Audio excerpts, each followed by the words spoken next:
What is up, everyone? Welcome back to Discovering Bob Dylan podcast. A momentous day, a momentous occasion for us, for our viewers, for everybody, for Bob Dylan even. Um, this is it. Is this it? This is actually it. Little anticlimactic, but we have reached the end of Bob Dylan discography. We're on Shadow Kingdom. It's his 40th album. It's the one I assume everybody knows that this album exists and counts, but I bet there's some people out there who don't know that this really counts as a Bob Dylan album. But it does. Shadow Kingdom came out in 2023, sort of a surprise release. The whole thing kind of is hard to wrap your head around. Uh, if I know the story correctly, basically it just premiered on a platform I've never heard of, Veeps.com, live stream. Bob Dylan surrounded by a bunch of masked musicians in a stylized black and white, an arty sort of just staging. And I don't know if there's any, you'll have to go through and delve into the mindset and like what people thought of this when it came out. From what I could find out, it just sort of appeared. Nobody really knew what was going on. It was a film by Alma Harrell, and it was Bob doing, songs from his past, from the first half of his discography, with new arrangements, new players, and then I believe it came out on as an album and as a movie. I don't know, maybe a couple of months later. Um, and I don't know, like who decided this was going to be an official like release for Bob, or why he decided to do this, how it came about. Um, Hopefully, it's not his last album because to go out 40th album with remakes of your old, hits. Kind of anticlimactic, as I said. The final song would be an instrumental, a new instrumental he did for it called Sierra's Theme. So if this is his last one, that's I don't know. It just feels like Bob has to go out on something grander. A murder most foul. That's the way to go out. Dylan, we've reached this occasion. It's great. It's wonderful. We're gonna have to go back to 2023 and get your take on this. I didn't listen to it in 2023. I guess I knew it existed, but I don't think I knew it was like an official Dylan release. I kind of just was like, some remakes of old stuff. That doesn't count. I'm not going to listen to that, and I didn't. So I have no concept of what was going on with Bob then and the mindset, and if this just like appeared out of nowhere for people and they freaked out, or if it was just sort of a collective from the Bob fan group. Well, this will be a good test to see um, who the viewers are out there who watch the video before they comment, and who the viewers are that comment as everything is happening. Um, because if you're currently watching this and you've already commented, there's a decent chance that someone has said, what I'm about to say to you, which is that we don't actually need to go back to 2023. We need to go back to 2021, um, when this initially streamed on Veeps, the platform that, for one reason or another, never took off. Um, but so yeah, so this will be a nice litmus test to see how how many comments are calling you out on your wrong facts before I've corrected you, like the hero that I am, and frankly, the hero that I think everyone has come to expect. So, 2021, obviously, by by this point, it has been over a year since the pandemic had started. I think around February, March was when people started, I think, getting their first rounds of the COVID vaccines if they chose to get them. I know that I got my first shot in April of 2021, and I was immediately loaded up with 5G, and I uh, was immediately able to speak fluent Mandarin. It was pretty crazy. I don't know how that happened, but really, really stoked on that.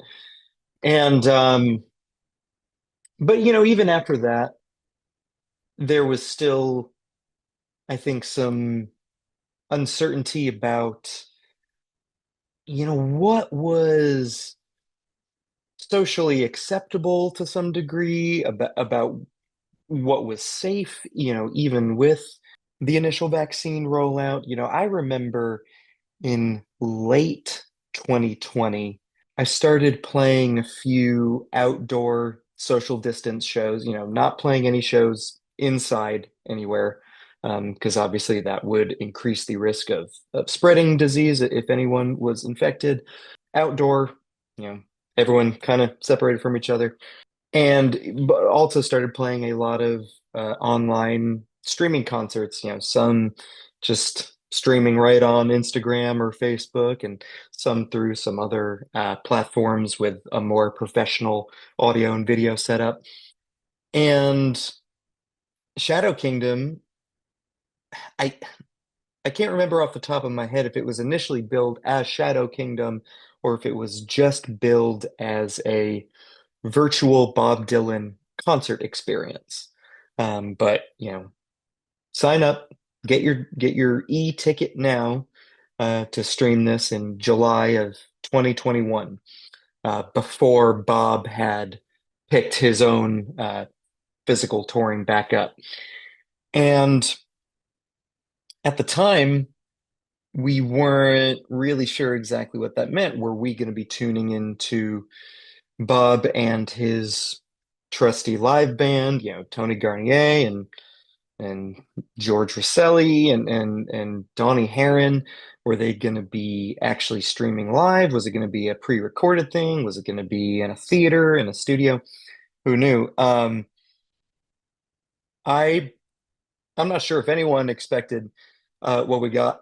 I certainly did not. Yeah, what we got was this black and white film noir um, performance that was clearly, to me at least, musicians miming along to pre-recorded music, but it wasn't presented in this sloppy way of like, oh, like these guys are obviously doing this and it looks like crap. Like, no, it was intentionally and artfully done. All of the musicians, quote unquote, in the video are not the ones who are actually on the record. I believe one of those musicians in the video is Buck Meek of Big Thief fame, um, who is not anywhere on the recording. But yeah, it was presented in a way that it was clearly like an art piece. Um, and as you can hear on the record, these songs do kind of flow into each other, whenever it seems like the song has reached its natural conclusion, the band does a vamp or a segue, changing keys if necessary, and those sort of matched up with changing scenes where Bob was sitting here but now he's sitting here, in a totally different seat, different lighting, different background and atmosphere. And it was really cool, and it was really, really cool to watch. And from what I could tell, from whatever Bob Dylan subreddits or talking to other friends and family of mine who watched it, it was very well received because again, we were here in the year 2021, approaching uh, 60 years after his first album, almost 60 years after his first album, still Bob Dylan doing something that we had never seen him done before and that we didn't know what to expect. He had put out concert films before. I know there was a concert film of his 1986 tour with the Heartbreakers called True Confessions. Um, and certainly there was the 30th anniversary concert, the tribute show at Madison Square Garden that he also performed at. But even things like Ronaldo and Clara and Masked and Anonymous, these, more theatrical undertakings of his, they weren't exactly like this. And it was super cool. And I imagine that the overall positive response to it was the driving force behind it being officially released as an album 2 years later, Shadow Kingdom. And the viewing experience and the listening experience for me are somewhat different. But before we get into that, as we've openly talked about so far, and at the end of the last episode, this is an album of re-recorded songs from his yesteryear, mostly stuff from the 60s and 70s, one song from the late 80s. And also that was the other thing. I remember my friend Emma Swift, before this was streaming, saying like, what songs does everyone want to hear? I'm hoping to hear, I Contain Multitudes, and I've made up my mind to give myself to you. And we kind of figured maybe this is going to be the first performance of some of these songs from Rough and Rowdy Ways. Yeah, I don't think that we were expecting it to be this sort of I can't even call it a career retrospective because it is almost exclusively, older songs from the back catalog. And this has been done before. Again, we name checked some of them in the last episode. Joni Mitchell, Paul Simon, a bunch of singers and songwriters have done this. You mentioned it is not normally something you are interested in. You know, it's not particularly something that I'm inherently interested in. So going into it, I told you the same thing that I told you going into Rough and Rowdy Ways. Keep in mind the full aspect of this guy's career, everything that he's done, every way in which he's reinvented himself, every way in which he has approached and recorded music. And we have just recently heard him reinterpret so many other people's songs.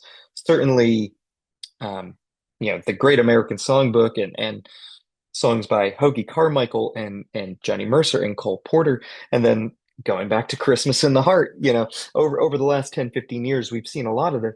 And we've also, we haven't talked about it too much on this show because we haven't touched upon any of his officially released live albums, of which there are certainly a select few, Before the Flood, Hard Rain, MTV Unplugged, Real Live at Budokan, and then so many bootleg series.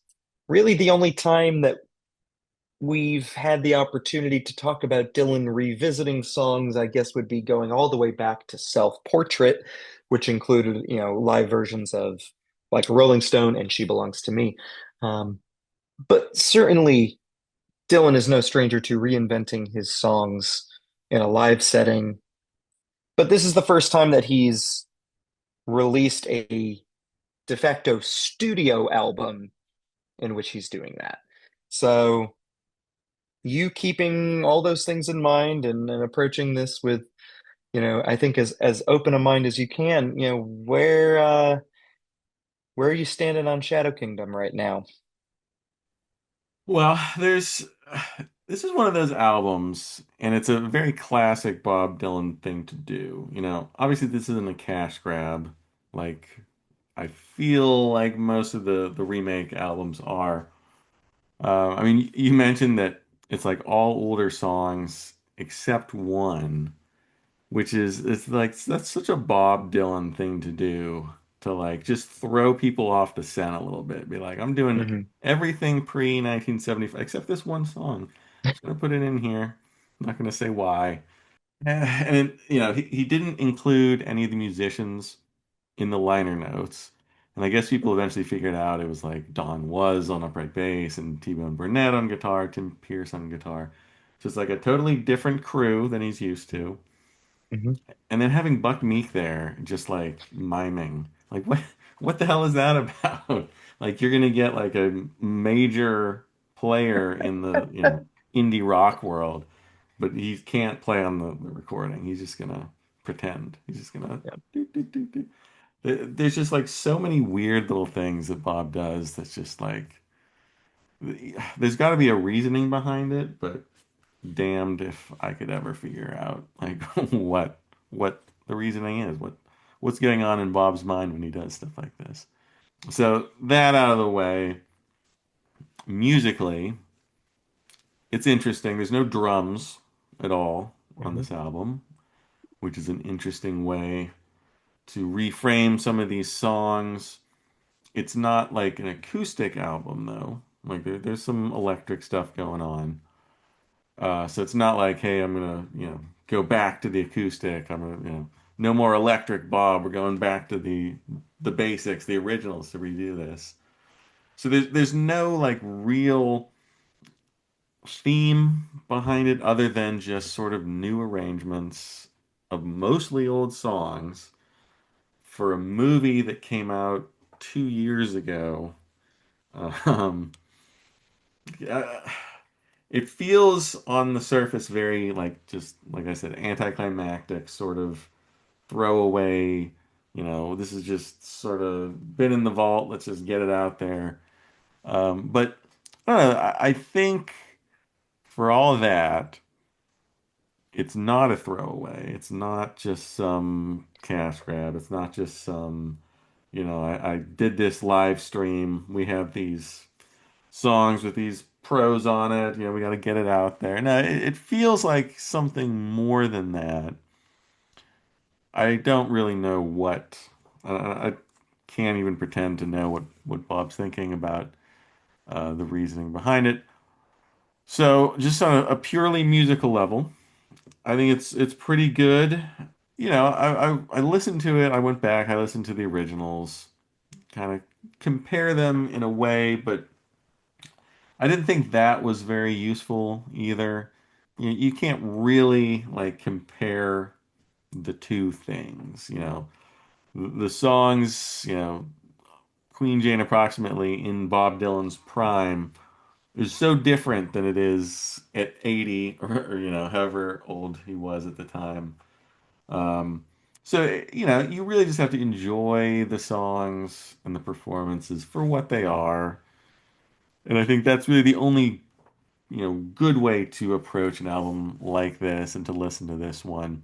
And I think when you do that and you think about what he's been doing, like you said, reinterpreting American classics, reinterpreting other major players.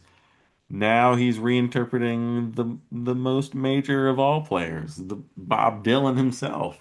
And I think all of the things that he's done, like, you sort of pointed out, and that was smart of you, knowing me, um, to think about all the things that he's done recently and the Frank Sinatra stuff, especially I think with his vocals, did a lot to help him get through these songs. I think really might be his best vocal since like the 2000s. Like I think maybe it's just because the songs don't quite have the range of like a Sinatra or Rogers and Hammerstein song obviously is going to have a more complex melody to it, and Bob was really never known for his complex high low, high, highs and lows and all over the place vocal melodies. So him re-singing these songs, I think he does a very good job. I really didn't notice many vocal mishaps, many off the road moments. Starts out with When I Paint My Masterpiece, which most people would know from the band and Cahoots. So it is nice to see that sort of in a studio setting. Bob singing that with his band here. I like how he keeps a little spunk to most likely you go your way and I'll go mine. You know, it's stripped down, but the band still gets like a little rowdy. You know, it's not it doesn't have that carnivalesque organ and stuff like that. So it's not this big kind of grand pop production. But it's not like some staid sort of like totally stripped back Bob Dylan in 1963 or whatever. You know, without any of the accoutrements and the a sort of upbeat electric feel to it. I think, you know, songs like Queen Jane approximately, they throw some accordion on it, which is nice. There's some harmonica on some of these songs. I think they do enough to keep it interesting. It's mostly guitars, electric bass, upright bass on some things. But I think it's a good mix of electric and acoustic guitars. There's some pedal steel. There's a little bit of mandolin that comes in every once in a while. They do a little bit of like, you know, blues on I'll Be Your Baby Tonight instead of the country rock of the original. This one's more akin to like what Bob's doing in his later years with the blues, sort of that Tom Waitian darker blues style. There's some real nice guitar work on Tom Thumb's blues. To Be Alone with You, another great guitar sound. Really doesn't have, you know, the originals kind of got that rockabilly sound. That kind of, you know, genre is stripped away in this new, you know, transformation that Bob's doing.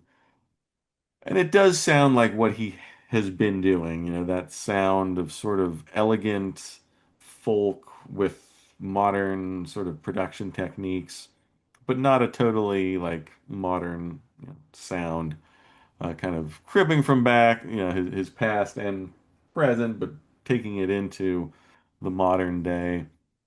So there's no, I don't think big surprises on this album. Sort of like a, you know, another victory lap for him, redoing his legendary tunes in a manner that he sort of has been doing for 10 years, 15, 20 years now. I don't know if it's completely, you know, necessary.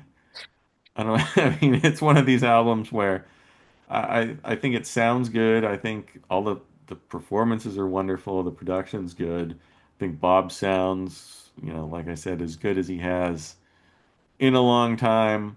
Would I, you know, listen to it if I wasn't doing this channel? No, I didn't listen to it and when it came Well, out. there's your I answer, skipped right folks. over it. Um, we really I don't know if we had started this yet or not, but uh, No, we started, I think, pretty much right after this came out. And yeah, because I remember you saying in the first episode we're going to go from the debut right up to Shadow Kingdom. And now I'm trying to decide what's more anticlimactic. Us, you know, ending the series proper, you know, barring our, you know, favorite songs 90s to present and, you know, the bigger album ranking and all that stuff, but like, you know, the actual going through all the albums, like, is it more anticlimactic if we end on this one, or if we do this episode and we do a top songs episode and we do an album ranking episode? And, you know, I don't know. I know everyone's clamoring for us to go into all the bootleg series again. I just don't know morally if I can do that to you as much as I want to, but maybe there will be, you know, a bonus episode here and there, a bonus episode or two. And then it's like, here's Bob's 41st album. And it's like, oh, well, now we need, let's which run it back. I He says assume as he that's going knocks to off his hat. happen. I have no doubt in my mind actually that that is exactly how it's going to play out. So I don't feel too bad about like being all 3.5 about this album and sort of just like, yeah. I mean, I enjoyed it. Yeah. I like these songs. I like the originals pretty much across the board, but it's like it's a kind of a silly way to look at an album like this. Like if you can't compare this to the originals. It's not even like I don't think like the Paul Simon and the Peter Gabriel. Like this just it's like he's doing these songs like the originals don't exist, which I think is a better way to do it than like Hmm. trying to compare or, make them way different so that it's like a totally like just sort of, you leave a bad taste in the listener's mouth if you go too far in the other direction and make things like, a reggae, if Bob was doing like a reggae cover album of his own songs, no one would like that. Like that would just be terrible. But I think it's a good album. For the fans, especially, I'm sure you ate this shit up. The critics loved it, obviously, and I'm glad to have heard it, even if it doesn't, really change my life in any meaningful way. Well, to your last 2 points, firstly, I think, you saying he's approaching these songs like the originals didn't even exist. I think again, a big part of that is because Bob Dylan reinventing his material is not anywhere near a new concept in the year 2021. He's literally been doing it since the mid 60s. And he went out on the Electric tour, and during his Electric sets, would do I Don't Believe You, She Acts Like We Never Have Met in this brand new Electric arrangement. And, has been doing it since the 70s. So, yeah, that sort of thing comes natural to him. And then to touch on your other point, it's funny. We were going to record this episode last week, the current date of filming. And I hope that me saying this live on air will force you to edit and put it out sooner. Because if this comes out in April now, everyone's going to think that you look like a jackass because it is on you. But current date of recording is Wednesday, February 4th, 2026. We were going to record this a week ago today. We here in Nashville had experienced a really bad ice storm. Uh, my wife and I were lucky enough to not lose power for more than 5 minutes, but our internet did get knocked out. I didn't think it was going to be a problem. I had a hotspot, but when we logged on to do this, the hotspot connection wasn't really conducive to us recording a good episode. But I was ready to go because right before we filmed, I had listened to this album, a decent amount, anyway over the last couple of years, and um, I had some notes written down somewhere. But I was like, I want to do a fresh listen the day of, and we didn't have internet, and so more bonding time for me and the wife because we're not going to be watching YouTube on the TV and everything like that. And I said, hey, do you want to listen to this Bob Dylan album with me while I make notes for the podcast episode? She said sure. She likes Bob Dylan, why not? And she just said, like, numerous times, she was like, who is this for? And I was like, well, I do think too, and I told her about the I mansplained the the concert, video aspect of it. And she was like, okay, so this is basically strictly for his fans.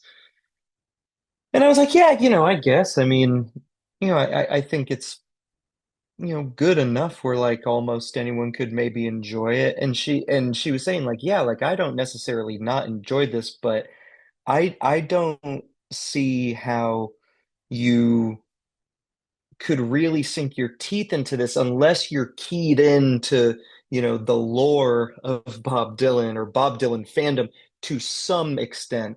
And she multiple times referenced the Kamala Harris bit that went viral where she was, whatever it is, you think you just fell out of a coconut tree? You exist in the context of all in which you live and what came before you. And that that is very much what this album is. She's very right. And she also thought it was very funny that the current state of his voice was being used to sing Forever Young in particular. Um, but I do think she absolutely has a point. And I don't disagree. It, it's hard for me. I literally can't consider what this album sounds like or how this album comes off to someone who is only a casual fan or not really a fan or not a fan at all because I'm too steeped in it. Like this album makes too much sense to me.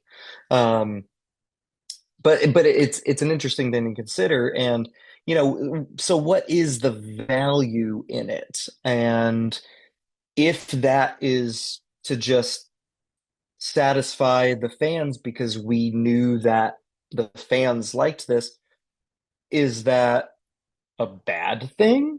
Uh, or is it worthy of being released as a definitive album? Shadow Kingdom is being counted as a part of his canon, um, with the other 39 albums.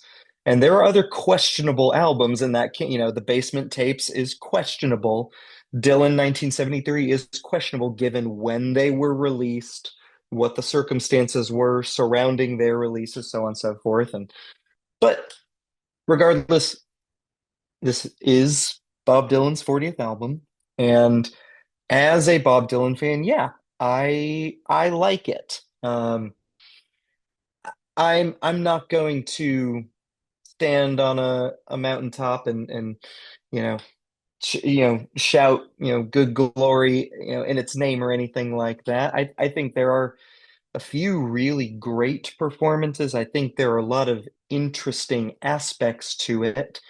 My favorite song on the record is Queen Jane Approximately. I love how he's crooning it like he's been singing on the last few albums, like you said. The Highway 61 performance is so acidic, and this isn't necessarily better or worse, but it highlights, I think, the true beauty of the melody of Queen Jane Approximately, and the acoustic and electric guitars, like you said, really kind of having a nice conversation. Also, the most harmonica work in years on this album, and a great harmonica performance on Queen Jane. I mean, this has to be the most harmonica work since maybe the acoustic albums in the 90s. And there's little things here and there where, again, to my wife's point and to everything that we've talked about, me as a fan, when I hear the lyrics that he's changing and when I paint my masterpiece and to be alone with you, it's like, oh, like, okay, that's different. That's interesting. And again, that's something that he's done for literally, he released Blood on the Tracks in 1975, and later that year, when he was on the road singing Tangled Up in Blue, he was already, changing the narrative from first person to third person and, changing, this, one word with this other one, it's a classic Dylanism. And so, for me, When I Paint My Masterpiece, I think is a really great opener.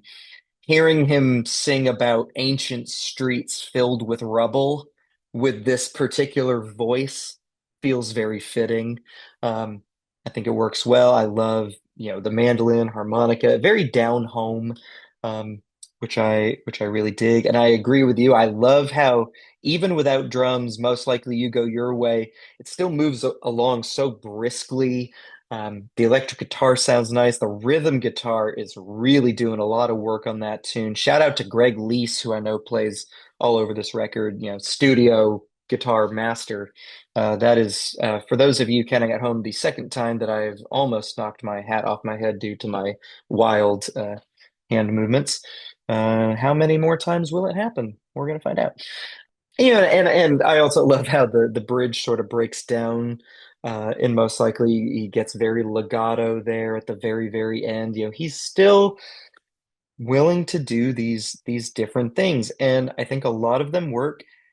Some of them don't work. I don't enjoy this version of I'll Be Your Baby Tonight at all. I don't think the arrangement fits the song. And, it's kind of got some sleazy-ish lyrics, It should work with sort of a sleazy blues, but it doesn't work. It feels really undercooked compared to like a lot of these other arrangements, like Queen Jane, Most Likely You Go Your Way, Tombstone Blues.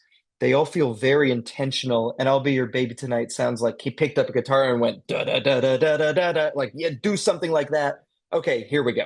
You know, and it's something different, and I appreciate that. But sometimes you swing and it's a miss. But then you get something like Tombstone Blues, where like, again on Highway 61, this huge rollicking number, and here it's almost like I Contain Multitudes, very freeform, and it kind of like highlights how fucking cool the lyrics are, especially this era of Bob, his pronunciations and phrasing like it can ease you and cool you and sees the pain. It's just, I'm a sucker for it. I absolutely love it. So I think that one's really cool, and also really cool that he broke that one out at all because I don't think he had done Tombstone Blues in like 15 years, something like that before this. And then same thing with Pledging My Time, which I think is one of the better, again, bluesy numbers. I don't think he'd done that since the late 90s. But again, so we're highlighting a lot of these songs, like we talked about, you know, lots of 60s stuff, big emphasis on the trilogy. You got a song from Bring It All Back Home, you got two from Blonde on Blonde, you got three from Highway 61, and then two from John Wesley Harding, which came right after that, one from Nashville Skyline. Then a couple 70s, When I Pay My Masterpiece and Watching the River Flow, both, early 1970, 1971, and then Planet Waves. And then randomly, you get What Was It You Wanted from Oh Mercy, 1989, which I love that song. And, but also it was billed, I think at the beginning of the film, if I'm not mistaken, there was a title card that said something akin to like the early songs of Bob Dylan. And so when he's starting out with When I Pay My Masterpiece, Most Likely You Get Your Way, Green Jay, it's like, okay, great, we know what we're getting into.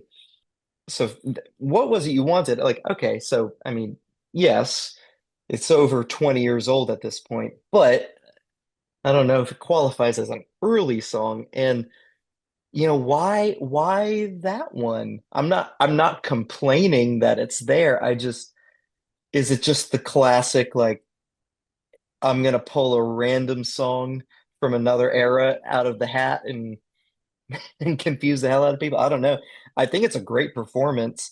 Um, Great harmonica on it, and probably the arrangement closest to the original one as a result. A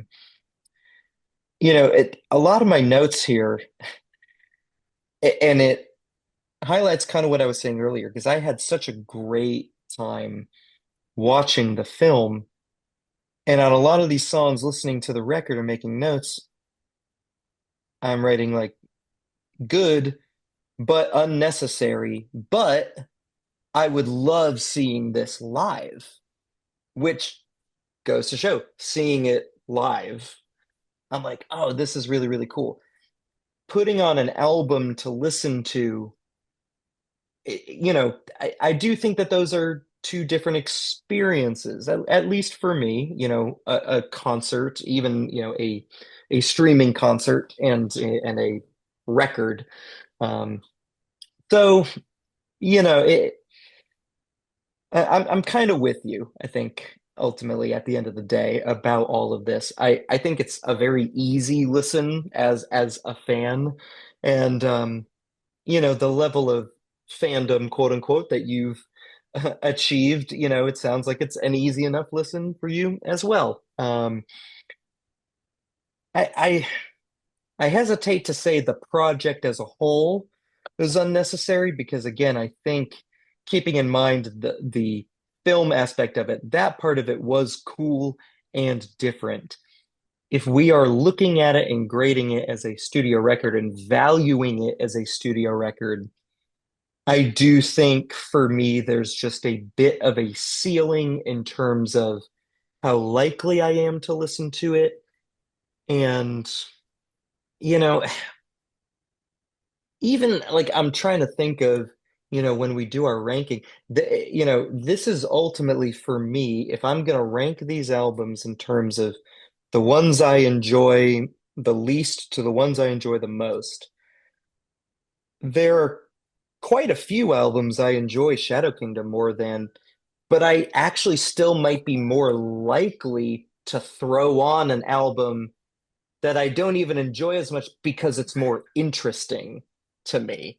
Or I might get something different out of it. So yeah, it is interesting to consider in that case.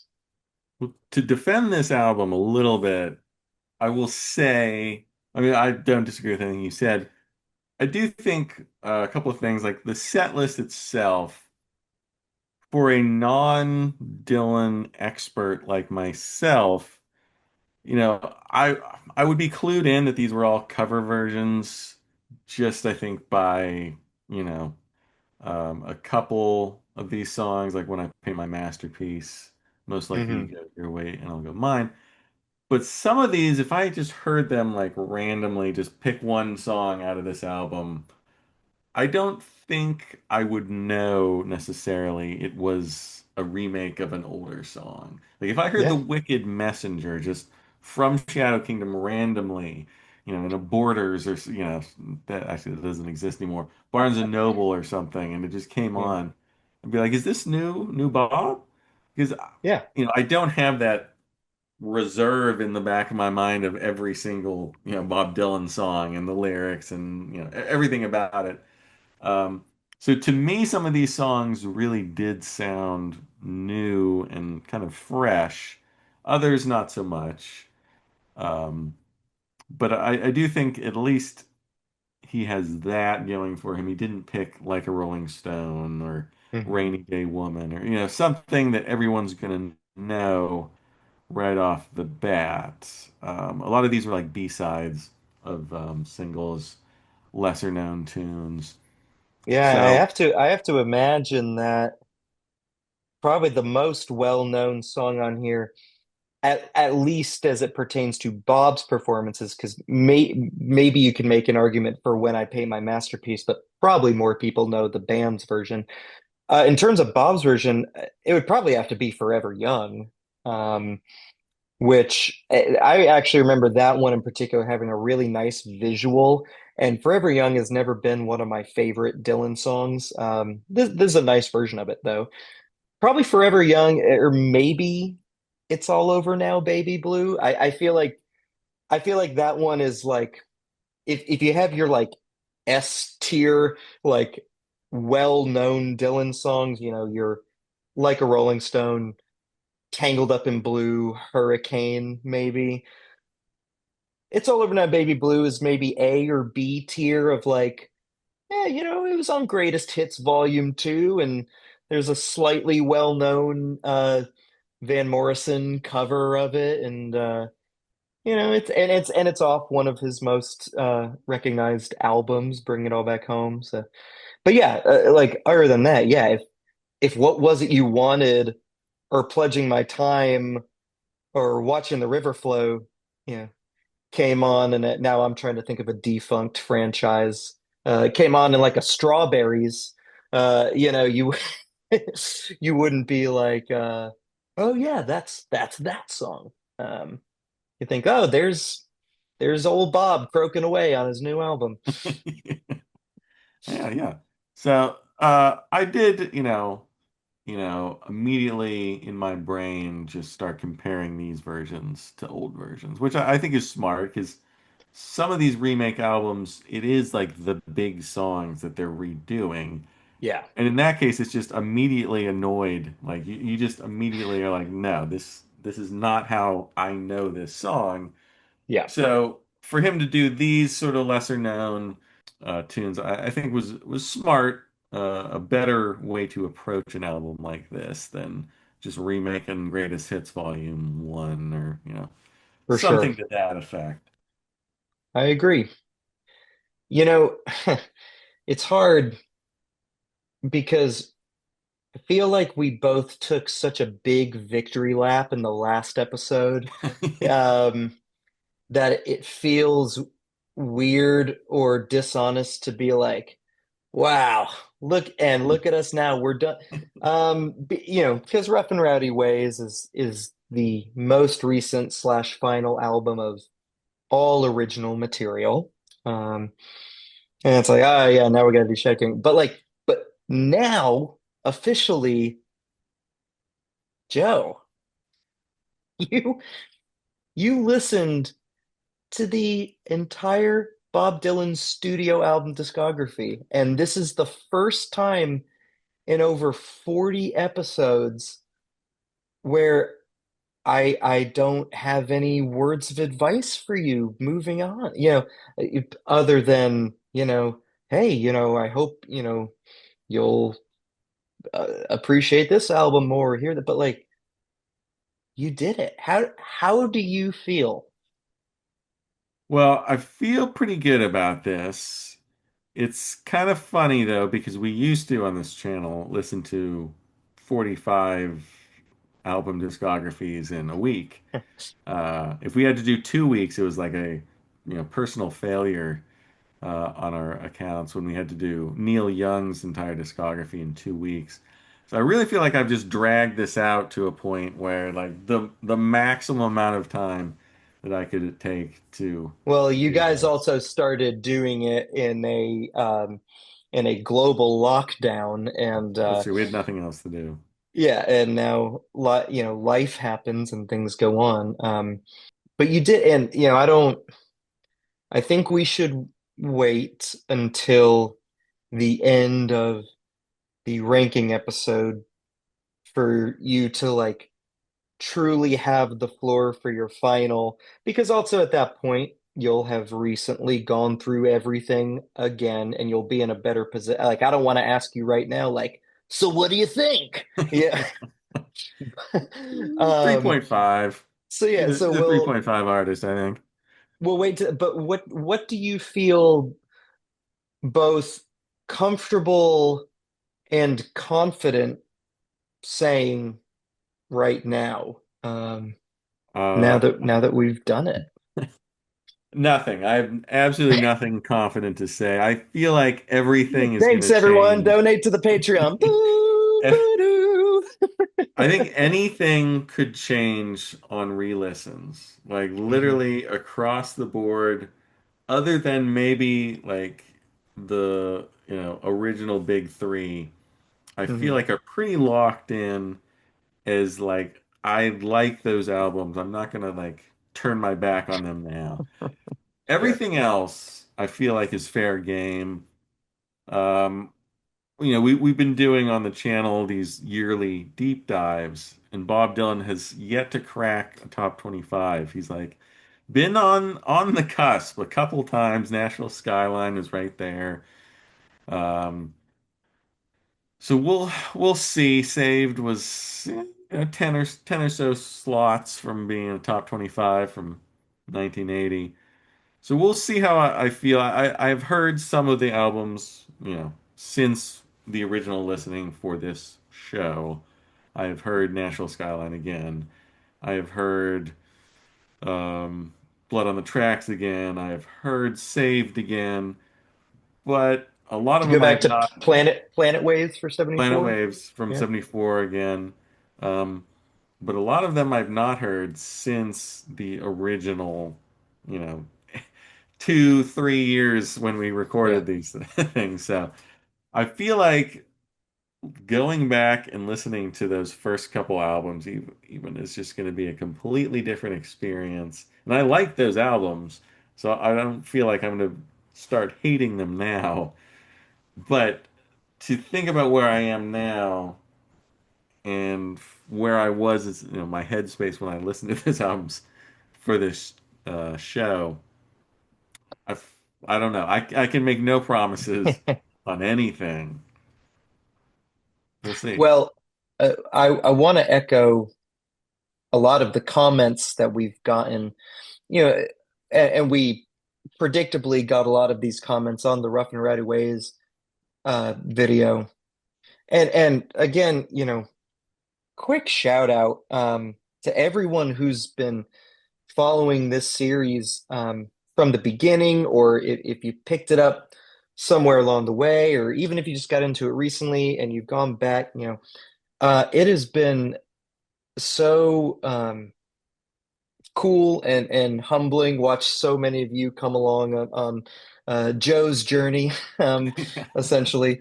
Um, but really, really flattering, and thank you all. Um, so many really thoughtful comments, and obviously we always appreciate the positive ones, but even the ones that are constructive in some ways, like I feel like have made this a great show. And so thanks to everyone. But I want to echo that and just saying that it's been so cool. As someone who's a viewer of the show myself, I view it as we record it, and I always make sure to watch them back when they air. Um, it's been so cool to watch you be so open-minded through the process. And there was certainly a hesitancy and a worry for me that we were gonna reach a point, and I didn't know if it was gonna be somewhere in the 80s, or I didn't know if it would be just, maybe due to a failure to connect to some of the newer material, even the ones that have been so highly praised. There was a part of me that was like, man, Joe is really going to lose his shit and fall off the train here. But to your credit, you've really maintained the the open-mindedness, the willingness, to go into it positively through each and every episode and every album. And I'm really excited to hear your final thoughts, when we get to the ranking episode. Obviously, none of the, opinions are ever shifting and ever changing. But again, with all due respect to um, the major thoughts that you'll have in that episode, before going back to, all these other albums, just right now where you stand, we've listened to 40 Bob Dylan albums, and at least part of the intent was, hey, let's see if this will um, expand my enjoyment, my appreciation, so on and so forth. Do you feel tentatively like this was a successful undertaking for you? Yes. Long story short, I think this was very good for me to go through all these albums. You know, I'm glad we didn't pick someone like Tom Waits. I'll just say that because I hate Tom Waits. And I will never, I could listen to his albums 1,000 times. I will never enjoy and like or respect Tom Waits. So I'm very glad we picked Brutal. someone. I'm very glad we picked Bob Dylan. Maybe deep down inside, I always knew that I actually liked Bob Dylan, and I was just sort of had a front, and like it just, I had to keep up Right. appearances. Um, but, you know, somewhere in my mind, I feel like I just needed to give him a chance. I didn't do the Bob Dylan week because I couldn't possibly commit to listening to like 40 Bob Dylan in a week when Jason Kramzer did that a couple years ago. So having it forced upon me in this manner, I think in the long run was good for me, and good for my music listening, experience, and good for my soul, and good for just appreciating somebody like Bob Dylan, which I may never have just fully done if I hadn't been goaded and prodded along, I think on the journey.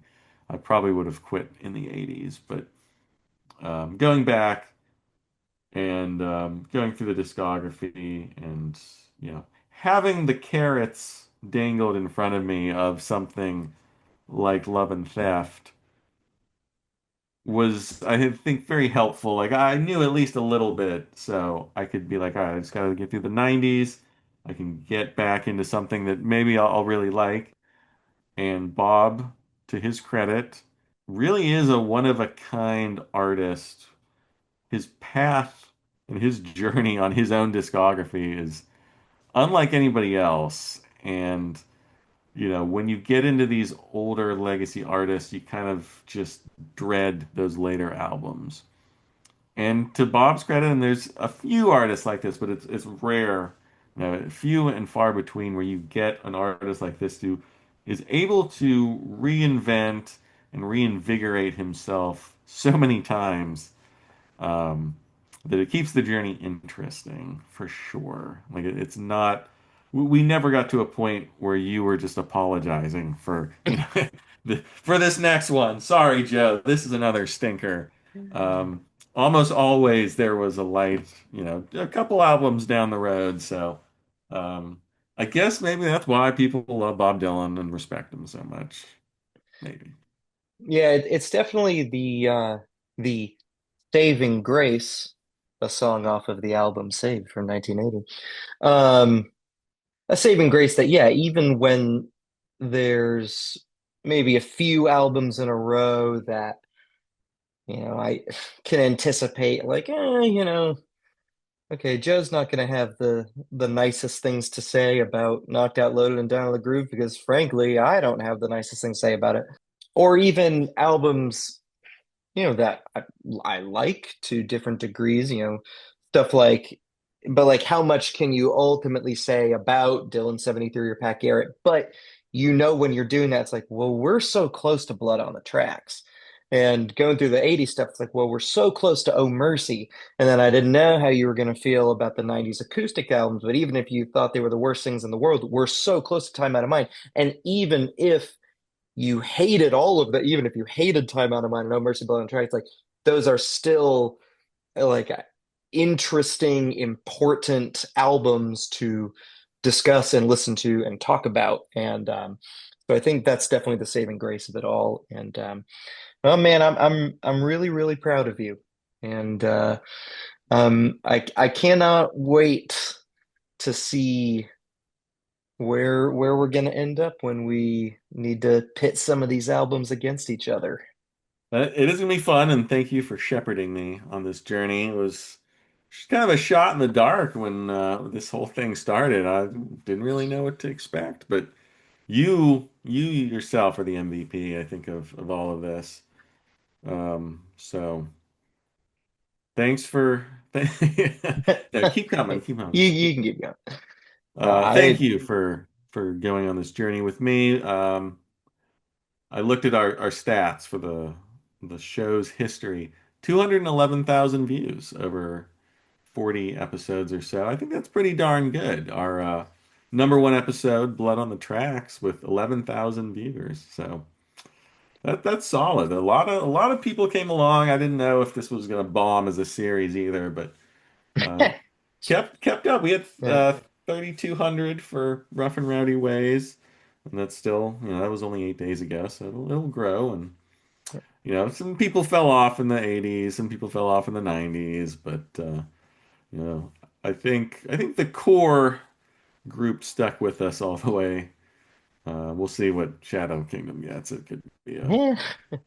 Well, could be our have first it. triple digit episode, I was double gonna say, digit. do any of them have below 1,000, or are we, No, but do you want to take a guess at our lowest rated episode? or the one with the least amount of views? Least amount of views, yeah. Oh God. Is it the Good As I've Been to You World Gone Wrong double episode? Surprisingly, no. Is it Together Through Life? Lowest rated or lowest viewed so far. It was actually Fallen Angels in triplicate, which makes sense. It was our Yeah. pretty much most recent, but a couple couple duds. Under the Red Sky really underperformed. That's Yeah, our well, worst. yeah, I mean, in many ways, yes. Yeah, that nobody liked that one. And then in the 60s and 70s, the Lost Years was a little low, but I was a little surprised. New Morning and Planet Waves really Same. underperformed. They less than Saved, less than Shot of Love. That's surprising to me. Maybe they just were bad episodes, but um, Are you sure they're included in the Discovering Dylan playlist? they're in here. That's something about those two, Hmm. Planet Waves and New Morning, get very little respect, it seems. People not acting right, that's what it is. No, But, exactly. well, we are not done. We are done. Again, for now, there are rumblings that there is another album in the can. But for now, we are done with the albums, but we are not done recording. We did our top 20 songs of the 60s, 70s, and 80s, and we decided we were going to do the 90s through present as the last one, really just because the amount of albums in that time is pretty comparable to the amount of albums in the other ones. And so we've got that. We've got the big album ranking, uh, and then you know, maybe we will do a bonus goodie episode here and there. I think the best way, if you so desperately want more from this series, after we've talked about 40 records for you people, and you still want more, the best way to do that is probably to donate to the Taste Like Music Patreon if you aren't already. And I believe, and Joe, you can correct me if I'm wrong, I believe you can do that by visiting the link in the text below. And for as little as $1 a month, I know that you can join the Taste Like Music Discord, where you can come and talk to us. And listen, let's be real. We're in end stage capitalism right now, okay? Money talks. All right. And, if we can start, if Joe can, you know, get his girls, some nice Christmas presents later this year, if I can get my wife the mansion she's always deserved, your money goes a long way in making those things happen. And if those things happen, then yes, I will subject Joe to the super deluxe edition of the Bootleg Series Volume 13, Trouble No More, 1979 to 1981. Um, we'll cross that bridge when we get there. I am excited to talk about the top 20 songs from 90s to present. We will get to that soon, but again, congratulations, Joe. Thank you. I deserve that. I've earned it, and I think that brings us to the end here. Yeah. I think we've talked as much as we possibly can about Shadow Kingdom and about us and how great we are bringing the people this wonderful Oh, we could go content. on. We could go on Shout, about that for sure. shout out to Bob Dylan for all the albums. Just a little shout out here at the end. My namesake. And yeah, what do you think of Shadow Kingdom? If you've heard it, if you know of its existence, leave your thoughts in the comments, like the video, subscribe to the channel, come join the Patreon, and talk us into more Bob Dylan content. Lord knows there's more out there for us to cover.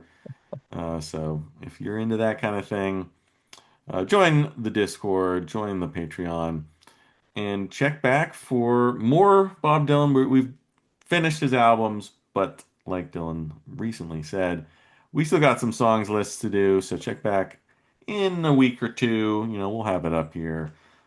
His best songs from 1990 to present. And until then, hopefully Bob Dylan doesn't release an album in the meantime. But thanks for watching. We'll see you next time here on the Discovering here on the Please, Discovering Bob please Dylan. keep this in. Please keep this in. It just makes sense. It's been 40 episodes and I still cannot Oh complete gosh. this I don't even know what it's called. The outro? Yeah, the outro. Yeah, I that is haven't learned I generally haven't what you learned a call damn this thing, all portion right? of it. Yeah. Well, that's apparent.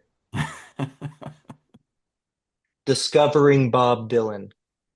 Bye. I Bye. discovered him. I found him. Hey, oh my gosh. Incredible. I love it.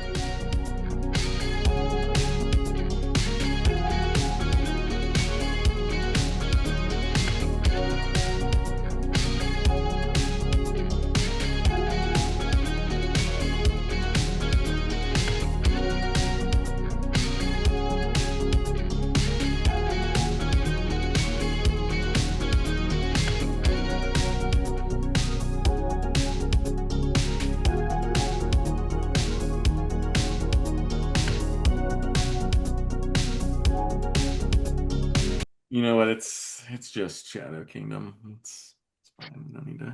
We don't need to go all out for this one.